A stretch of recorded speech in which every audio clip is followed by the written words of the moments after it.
Hello student, welcome to my class. Today I am going to take class 12 geography. The book name is India People and Economy. It is chapter 3 and the name of the chapter is Human Development. So let's proceed with this chapter. In this chapter you are going to read about human development, its various indicators, its various viewpoint, and what are the side effects of development and what are the steps the government of India is taking to develop the human development in our country as well. So as you know, according to the Western countries' point of view and according to the European point of view, the development is only the industrialization, computerization, or having the facility of transportation and communication and other facilities. So, if these facilities and the industrialization and computerization is there, according to them, the development is there. But this is only a partial development, it is not a complete development. In development, you have to also think about the disparity which is present in the society, the discrimination which is there in the society, or the colonial problems where the powerful country are dominating the weak country.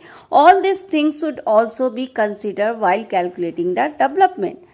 You know, the development is actually a mixed bag. In development, whenever the development comes, this type of development, especially the economic development, when it comes, it is like a mixed bag in which some people get opportunity and some people are neglected and deprived of this opportunity. Actually, in reality, in society, the development and underdevelopment coexist. In society, you have some section which are having so much of power, and in the same society, you have some section which have very less power. For example, the slums in Mumbai. Mumbai is highly developed city of India. You have lot of big buildings and industries in Delhi and Mumbai. But in the same Mumbai, you have the Dharavi slum. Dharavi slum area is the biggest slum area of Asia. So that is also existing in that developed city, right? So you can see that development and underdevelopment in actuality is coexisting with each other. Sometimes, this development also brings some problem like pollution problem, ecological balance problem, and they also become tragedy for common human beings. Sometimes it makes difficult for common human to survive in that society. So there are some side effect of development as well. Let us discuss the three integrated process of declining capability. Means when the development come, there are some capabilities which are declining in the society. So what are those side effects and what are the things which are declining? What are the capabilities which are declining due to development? First one is your social capability declines with the development. Why? Because with the development, the people are forced to displace, to go to some other place. Sometimes because of the dam project, the tribals are asked to leave that place, or sometimes for the job facility, you go to some other place. So it leads to social displacement, the place is changed, and this weaken the social bond and ties, and this bring declining in social capability. Environmental capability also decline due to development because the environment also faces some problems like you have the pollution problem, the environmental degradation, land degradation problem. All this problem you have due to development. Personal capability also decline because due to development, it increases the diseases and accident in the society and leads to lot of problem. So as you know, this development actually is having some inverse effect in the quality of life. So those are the side effect of development. So in the development, you not only have to calculate the industrialization level or the computerization level or the facility level, you also have to consider the social injustice, regional imbalance, ecological degradation. All these things should also be considered. And the first human development report was actually prepared by the UNDP, United Nations Developmental Program, in 1990. They published this report, and from that time onward, every year they publish their report. They have made some changes in the indicators of development, and finally in 1993 they actually mentioned three conditions which are required for human development, and those three conditions are: first one is progressive democratization. What is progressive democratization? It means increasing the democratic principle among the people. Means you have to make more and more people participate in democratic government. Second one is increasing empowerment of people. How can you increase the power of the people? You can increase the power of the people by giving importance to the people. You have to understand one thing, that the people are not for development. The development is for the people. So you have to bring all the development for the people. Don't just use people to bring the development of the country. You have to put the people in the center and then bring the development which can help the people. And then the people will get empowerment. Human development also mean, according to UNDP, to have the human development, you have to enlarge the public choices. The public should have lot of choices. And how these choices will come? If the health facility improve, if the education facility improve, if the income and empowerment of the people improve, then automatically the people have more choices. Apart from more choices, there should be a sound physical environment in the country, and there should be socio-economic political freedom. And then only that, if these three conditions are satisfied, then only the development will come in real sense. Now let us see how human development in India is. See, in India, when the UNDP give rank, it give rank for 188 country, and India stand at 131 position. It gives score of between 0 to 1, and in the score of 0 to 1, the India get the score of 0.624. So India get 0.624 point, and it is according to the this score. Actually, India is standing in the middle of human development. Neither it is performing very good nor it is performing very bad. And why is India in the middle position of human development? It is because of some historical factor also. Like, we were under the colonial rule of British, and we got exploited so much, and that's why we were not able to develop so much. And also because of new imperialism. What is new imperialism? Because of the globalization, international trade, the powerful countries are becoming more powerful and the weak countries are becoming more weak because of loss in those globalization and international trade process. So because of all this historical factor, we are not in a good position in the human development index, and also because of some social cultural factor also, we are lagging behind. Like, we definitely have some social problem of discrimination. We have crime also in our country, the war, terrorism problem, political problem.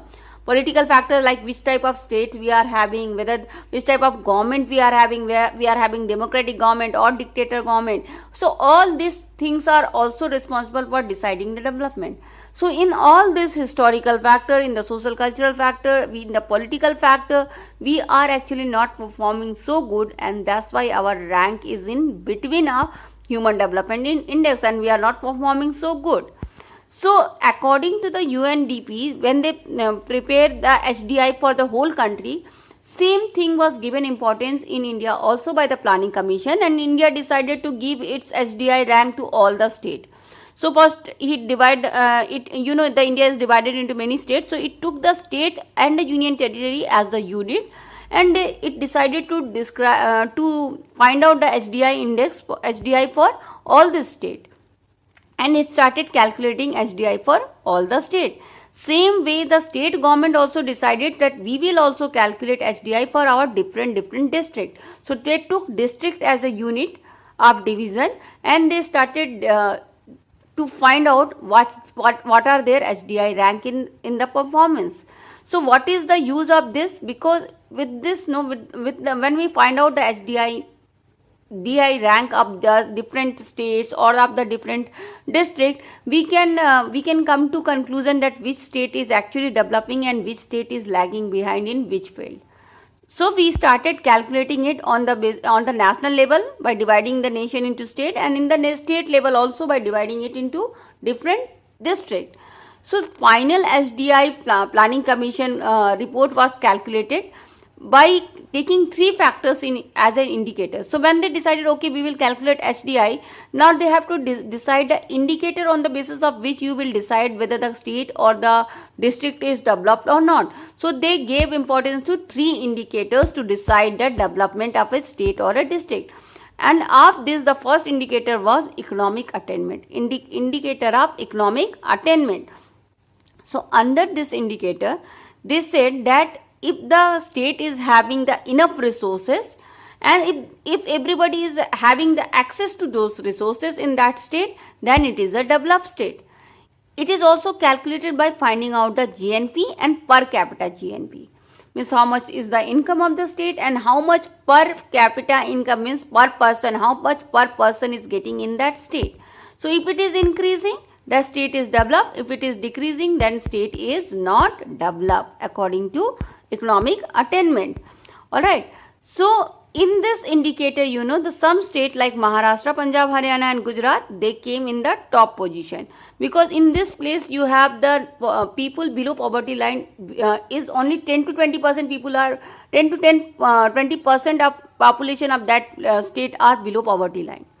But on the other hand, there are second group also of Jharkhand, Bihar and Odisha, which come in the bottom lines, and they are performing very bad according to the economic attainment. And here the poverty level is more than 30%. Means people below poverty line are more than 30%. So in the first group, when they have good economic attainment, when they have good GNP and good per capita GNP, good per capita income, then if their per capita income is good, then each people will per capita expenditure will also be more, because if they have more income, they will expand more on themselves. And whereas in the second group, the people have less income, so they will give less expenditure on themselves. They will have less expenditure on themselves, and so that's why because if the expenditure is less, then the human cannot develop. Because if you do expenditure on human health, human education, then only the person can develop. So this is also one of the indicator of development, definitely. But the GDP or GNP or per capita income does not reflect the full picture of development. It does not reflect the quality of lives. That's why some other factors were also taken into account. And the second factor which was given important was healthy life. So they said that if the state is free from illness, if they don't have any disease, the people are falling, are not frequently falling ill, or if they have long life, then we can say that state is a healthy state. So what are the indicator of healthy life, or you can say that yes, this state is a healthy state.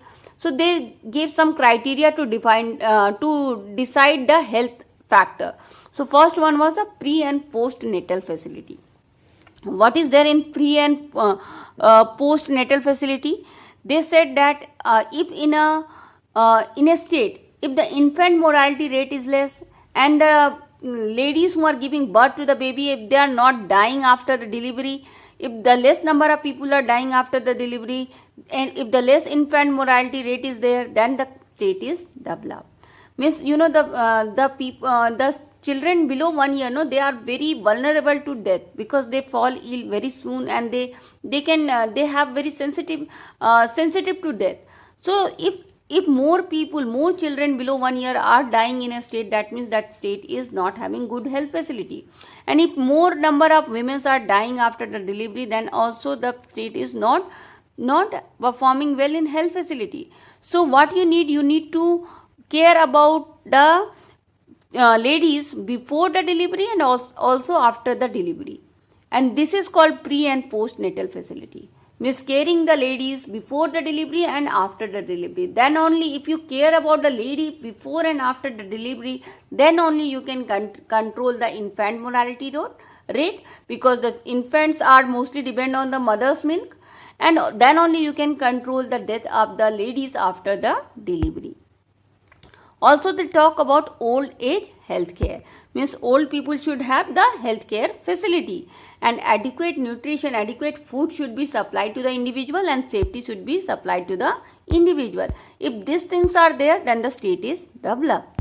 So if you compare India's health data from 1951 to 2015, you will find that our death rate has decreased, our life expectancy has increased, our infant mortality rate has decreased, our birth rate has decreased. The only things we should worry about is our sex ratio, which is not showing the balanced sex ratio. There is lot of imbalance in the sex ratio. The female percentage is less compared to male percentage. But still, if you compare the data of 1951, no, the death rate was at that time was 25.1% per thousand, and infant mortality rate was 48% per thousand. Whereas in the 215, the 25.1% per thousand death rate was decreased to 6.5% per thousand, and this infant mortality rate also decreased from 148 per thousand to 237% per thousand. So by analyzing all this thing, you can say that in the health field, definitely India has doing well and India has improved a lot. Now let us talk about the third indicator on the basis of which the Planning Commission give ranking to the states. And the third indicator is indicator of social empowerment. What is indicator of social empowerment? It says that human capacity should increase and human should be given the power to make a decision for himself. If you have the capacity, then only you can make the decision. Suppose if I give you the freedom to take decision, but if you don't have the capacity to take the decision, then my giving you the facility to take decision is waste. So if I am giving you the chance to take decision, you should also be capable to take decision. So you can give this freedom choice, the choice to make decision only by giving them by making them capable. And how can you make them capable? By giving them freedom. How can you, with what you have to give freedom? You have to give the freedom from illiteracy, poverty, bondage labor. From all these things, if you are giving freedom to a person, then only that person will be able to become a capable person and will be able to take good decision. So for this, to increase the capability and make them capable to take decision, you need literacy. If the literacy improve, then they will become capable. In India, the literacy rate is 74.04%, whereas female literacy rate is only 65.46% according to 2011 data. So literacy rate of women are less than the national average. And also, if you see the states-wise performance of the literacy, the South Indian state like Kerala is performing very good. Small state like Mizoram is performing better than the big state like Bihar. And there are some section in our society like the marginalized section, they are still deprived of literacy. So we have to work in this field also.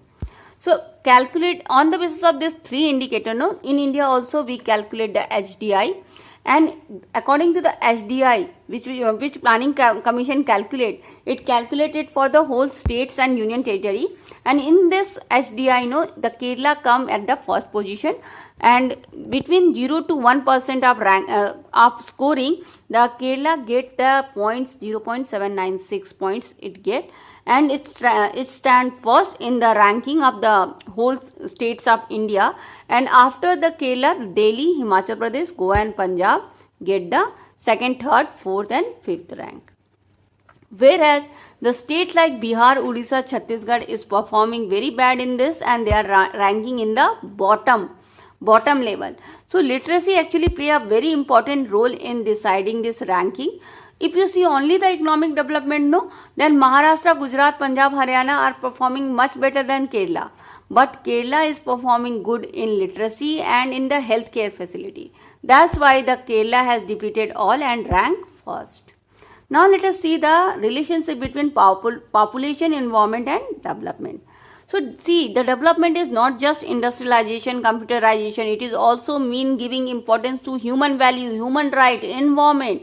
So all this was understood by UNDP in 1993 report, and they gave importance to all these things. They said that development does not mean to make a country militarily powerful. You have a good arms and ammunition does not make you developed. For development, peace is more important than war. And the Malthus, he was a great environmentalist and great radical ecologist. He said that for the development, you need to have the balance between population and resource. And this balance is very much needed. If the population and resource are not in a balance, then there will be lot of problem in the society. And this population is actually increasing from 18th century. You see, this population is increasing and the resources are not distributed evenly. Some are having more resources, some are having less resources, and all these factors are creating lot of problem. Mr. Mohandas Karamchand Gandhi also have a very strong opinion about the population, environment and development. He talked about bringing peace and harmony between these three. Alright, he said he was actually worried about the industrialization. He was scared that this industrialization can decrease the moral value of the society and it can stop us from self-reliance. We cannot become self-sufficient, self-independent if this industrialization is going on and on without any check. So he actually wanted that resources should have based at the village level. So he wanted to develop the country from the village level by optimizing the use of resources. He wanted the resources should be used at the maximum level. And his idea was appreciated by many. First time the Club of Rome, in his report, the Limit the Growth. In his report, Limit the Growth, he agreed with Gandhiji's idea. Limit the growth. Limit the growth means growth should be done at the limited speed. It should not be done in so much speed that it is harming the environment, it is harming the population and not bringing the real development. Skamachar also agree with Gandhiji's idea and he expressed Gandhiji ideas in 1974 in his book Small is Beautiful. Same way, Brotherton Land Commission report, we also agree with Gandhiji's idea in Our Common Future. They published a report called Our Common Future in 1987 and they agree with Gandhiji's idea. Agenda 21 and the report of Rio Conference of 1993 also agree with Gandhiji's idea. So this was Gandhiji's view on environment, population and development. Now let us talk about Swachh Bharat Abhiyan, which is also related to environmental cleaning. Because this toxic and non-biodegradable waste which are coming out from the industry and urban sewerages and open defecation, they are creating lot of pollution in the environment. So Government of India started Swachh Bharat Abhiyan to clean the environment and it aims with the free India from open defecation. What is free India from open defecation? It means you should have the latrine in the each houses, you should have the community latrine, you should have the public toilets so that nobody goes for a latrine in open and create pollution in the environment. They also talk about LPG supply so that the people don't use wood and coal for cooking, and this can also control the pollution to some extent. It also talk about potable drinking water supply should be there in all the state to control the pollution. It also talk about promoting the use of non-conventional energy like wind and solar energy, which can create less pollution and control the environment. So this all steps were taken under the Swachh Bharat Abhiyan to keep our environment also clean. So that's all in your chapter. I hope you understand this chapter. If you understand this chapter, please like, share and subscribe MP Social View. Thank you students. Thanks for watching and happy learning.